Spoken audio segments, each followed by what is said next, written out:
바울은 그가 복음을 전하여 세워졌던 이 빌립보 교회의 소식을 로마의 감옥 곧 가택연금 상태에서 듣게 됩니다. 그 소식은 빌립보 형제 자매들이 한 마음이 되지 못하고 자주 다툼이 일어난다는 것이었습니다. 이 주제는 오늘 우리가 함께 읽은 2장에서 뿐만 아니라 마지막 4장에서 바울이 한 번 더 언급해야 할 만큼 바울에게는 중요한 주제였습니다. 빌립보서 4장 2절입니다. 유오디아와 순두계에게 권합니다. 주님 안에서 화해하십시오. 유오디아와 순두계는 당시 빌립보 교회에서 리더십과 열심을 갖고 섬겼던 여인들의 이름입니다. 그런데 두 사람 가운데 어떤 긴장 및 갈등과 반목이 있었다는 것을 우리는 확인할 수 있습니다. 아무것도 하지 않으면 아무 일도 일어나지 않습니다. 그러나 뭔가 하려 하면 일이 생기게 마련입니다.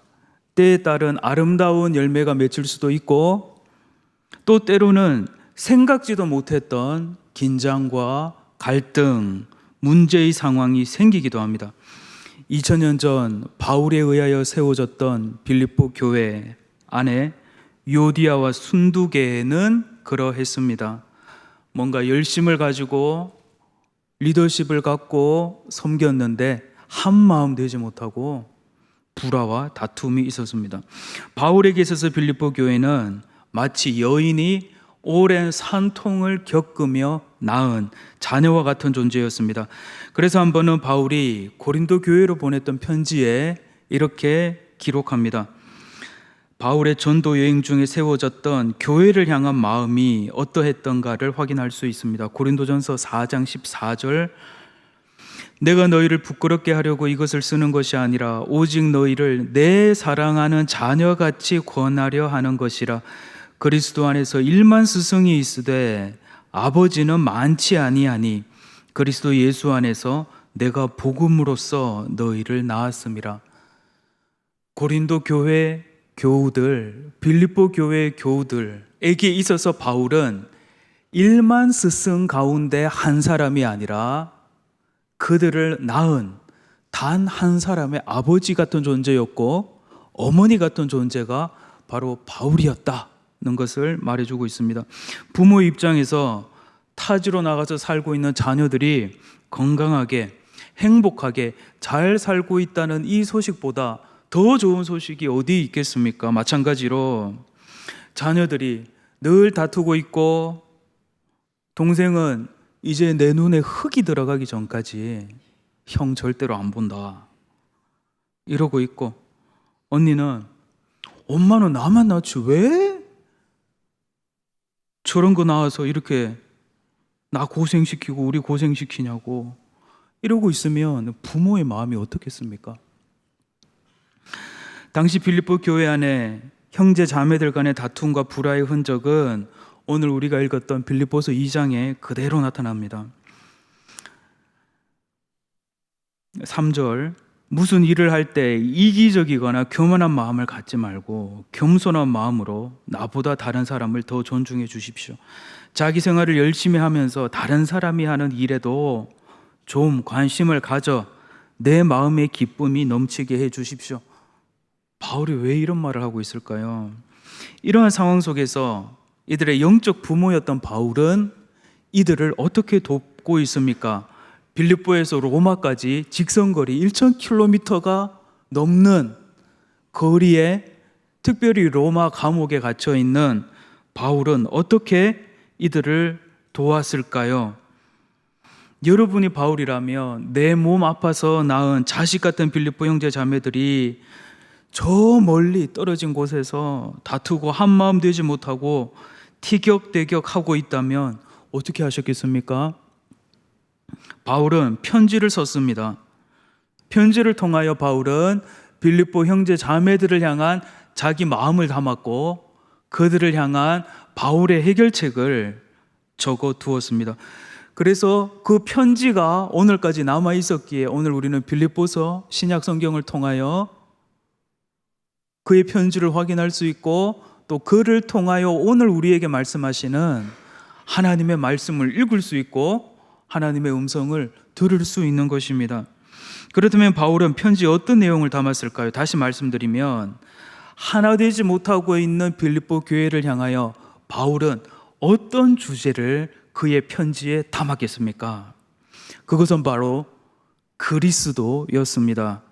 그들로 하여금 눈앞에 있는 상황, 눈앞에 사람, 눈앞에 문제 바라보지 말고 그리스도를 바라보라 말씀하십니다.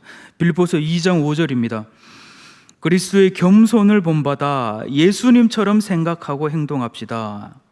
그러면서 바울은 당시 그리스도 교회에서 함께 모여 자주 불렀던 찬송 가사를 그의 편지에 그대로 옮겨 담습니다.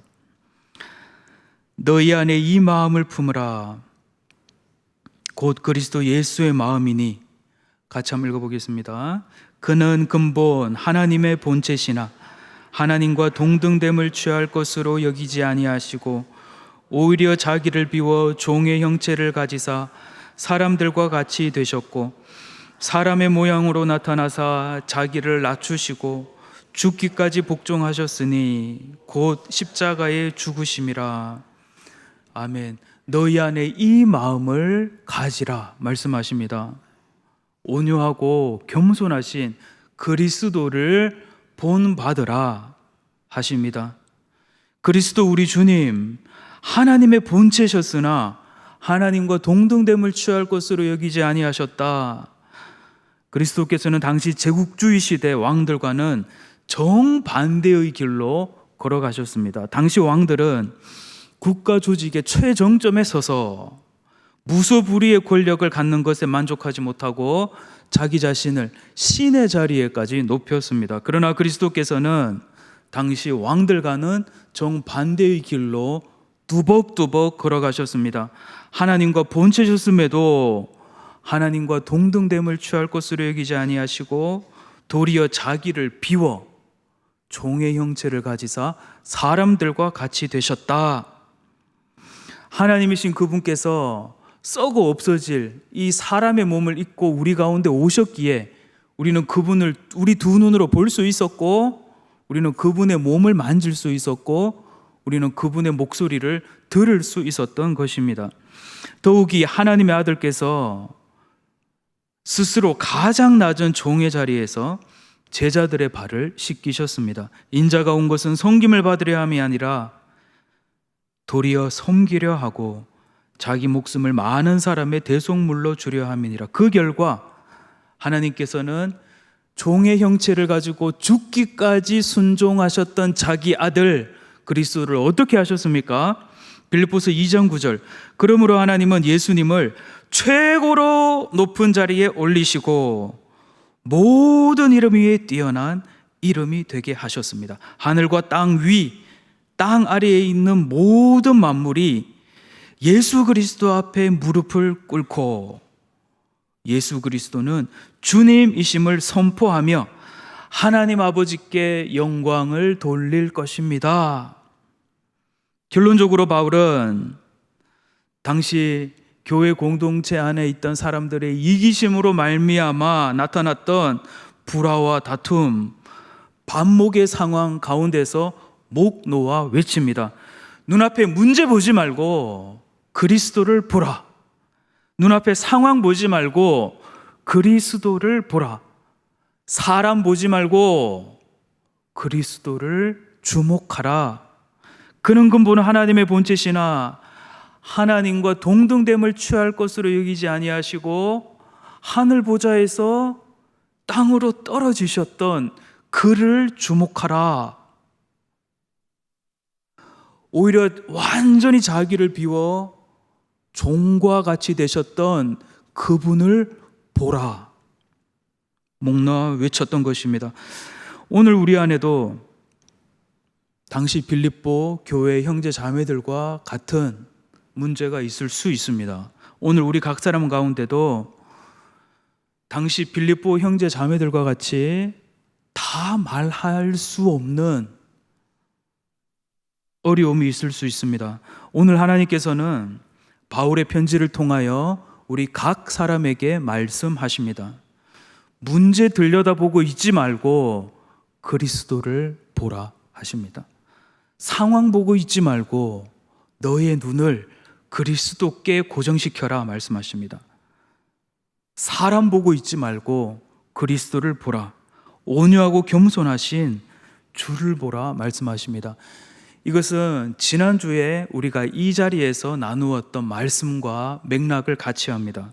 바로 온유하고 겸손하신 우리 주님과 동행하는 삶으로의 초청입니다. 눈앞의 상황, 사람 보지 않고 그리스도를 보는 것, 이것은 날마다 나와 동행하시는 주님과 믿음으로 함께하는 삶으로의 초청입니다. 주는 나의 피난처라는 책의 저자 코리 텐 붐은 1892년 4월 네덜란드 독실한 개신교 집안에서 태어났습니다. 그녀는 네덜란드 최초의 여성 시계공이었습니다.